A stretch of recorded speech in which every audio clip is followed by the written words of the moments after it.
Dear friends, ഇന്ന് നമ്മൾ തയ്യാറാക്കാൻ പോകുന്നത് ചേമ്പിൻ താള് തോരൻ. ഇത് നല്ല സ്വാദുള്ളൊരു തോരനാണ്. അതുപോലെ തന്നെ വളരെ എളുപ്പം നമുക്ക് തയ്യാറാക്കുകയും ചെയ്യാം. അപ്പോൾ അതെങ്ങനെയാണെന്ന് വീഡിയോ ഒന്ന് കണ്ടു നോക്കാം. ഒരു 2 ചേമ്പിൻ താള് നമുക്കൊന്ന് ചെത്തിയെടുത്തുകൊണ്ട് വരാം.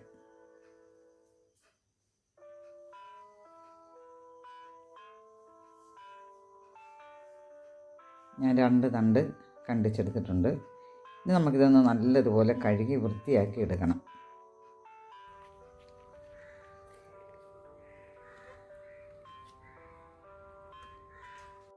താള് ഞാൻ നന്നായിട്ട് കഴുകിയൊക്കെ എടുത്തു വച്ചിട്ടുണ്ട്. ഇനി നമുക്ക് ചെറുതായിട്ട് അരിഞ്ഞെടുക്കണം. നമുക്കിത് പല രീതിയിൽ അരിഞ്ഞ് തോരൻ വെക്കാം. ഞാനിന്ന് ഇങ്ങനെ അരിയുന്നേ, കുത്തി അരിഞ്ഞും തോരൻ വെക്കാം. ഈ ചേമ്പിൻ താളിൻ്റെ തൊലിയൊന്നും കളയണ്ട, നമുക്കിതുപോലെ അങ്ങ് അരിഞ്ഞെടുത്താൽ മതി. അപ്പോൾ കുഴയൊന്നുമില്ല. തന്നെ ഇത് തൊലിയുണ്ടെന്നോർത്ത് ചൊറിയൊന്നുമില്ല കേട്ടോ.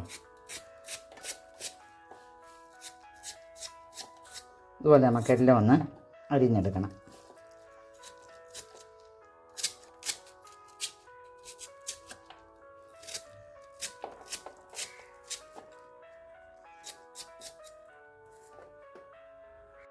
താളെല്ലാം ഞാനൊന്ന് ഇതുപോലെ അരിഞ്ഞെടുത്തിട്ടുണ്ട്. എരിവിനാവശ്യമായ പച്ചമുളക് എടുത്തിട്ടുണ്ട്. അത് എരിവനുസരിച്ച് നമ്മൾ എടുക്കുക. ഇനി കുട്ടികൾക്കൊക്കെ കൊടുക്കാനാകുമ്പോഴത്തേന് ഈ പച്ചമുളക് ഇങ്ങനെ അരിയാതെ നമ്മൾ നേരെ നെടുകയൊന്ന് പിളർന്നിട്ടാൽ മതി. അപ്പോൾ എടുത്ത് കളയാനായിട്ട് നമുക്ക് സൗകര്യമായിരിക്കും. മീഡിയം സൈസിലുള്ള 2 സവോള കനം കുറച്ചിങ്ങനെ അരിഞ്ഞെടുത്താണിത്.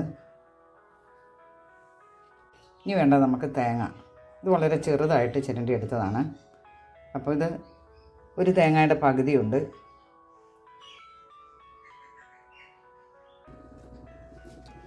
നമ്മൾ ചീനച്ചട്ടി അടുപ്പത്ത് വെച്ചിട്ടുണ്ട്. നമുക്ക് അതിലേക്ക് കുറച്ച് വെളിച്ചെണ്ണ ഒഴിച്ച് കൊടുക്കാം.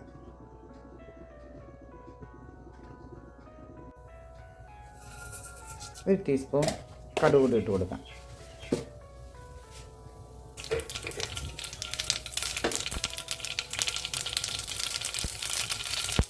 കടുകൊക്കെ നല്ലതായിട്ട് പൊട്ടി നമുക്ക് അരിഞ്ഞ് വെച്ചിരിക്കുന്ന സവോള കൂടി ചേർക്കാം.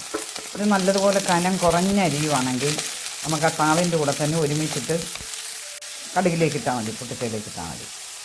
അല്ലെങ്കിൽ നമ്മൾ ഇതുപോലെ ഒന്ന് വഴറ്റിയെടുക്കുക. താളിനൊട്ടും വേവില്ലല്ലോ. ഇനി ആ പച്ചമുളക് കൂടെ നോക്കണം.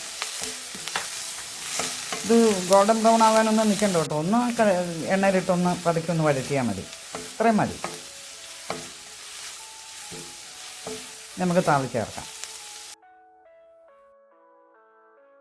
അരിഞ്ഞു വെച്ചിരിക്കുന്ന താളൂടെ നമുക്ക് ചേർത്ത് കൊടുക്കാം.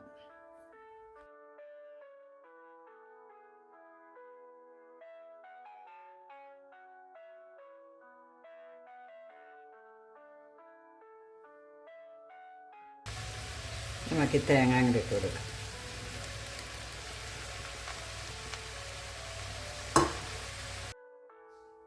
ആവശ്യത്തിന് ഉപ്പും കൂടി ഇടാം.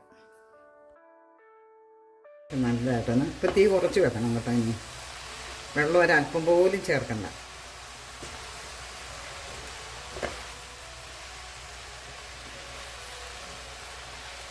നമുക്കിതൊന്ന് മൂടി വെച്ച് വേവിച്ചെടുക്കാം. ആവി വന്നു കഴിയുമ്പം തന്നെ ഇതൊരുവിധം വേവും. അപ്പം നല്ലതായിട്ട് ആവി വരുമ്പം അത് ഒന്ന് ഇളക്കി യോജിപ്പിക്കണം. പിന്നീട് മൂടി വെക്കേണ്ട കാര്യമില്ല, പെട്ടെന്ന് തന്നെ വേവുള്ളൂ. ഇതുപോലെ മൂടി ഇല്ലാതെ തന്നെ ഒന്ന് ഇളക്കി യോജിപ്പിച്ചെടുക്കുക. അല്ലെങ്കിൽ ആ മൂടിയാലെ വെള്ളം എല്ലാം അതിലേക്ക് വീഴും. കുറച്ച് കറിവേപ്പിലയും കൂടി ഇടാം. അപ്പം നമ്മുടെ താള് തോരൻ റെഡിയായി. അപ്പോൾ എൻ്റെ വീഡിയോ ഇഷ്ടപ്പെട്ടാൽ ലൈക്ക് ചെയ്യാനും സബ്സ്ക്രൈബ് ചെയ്യാനും മറക്കരുത്.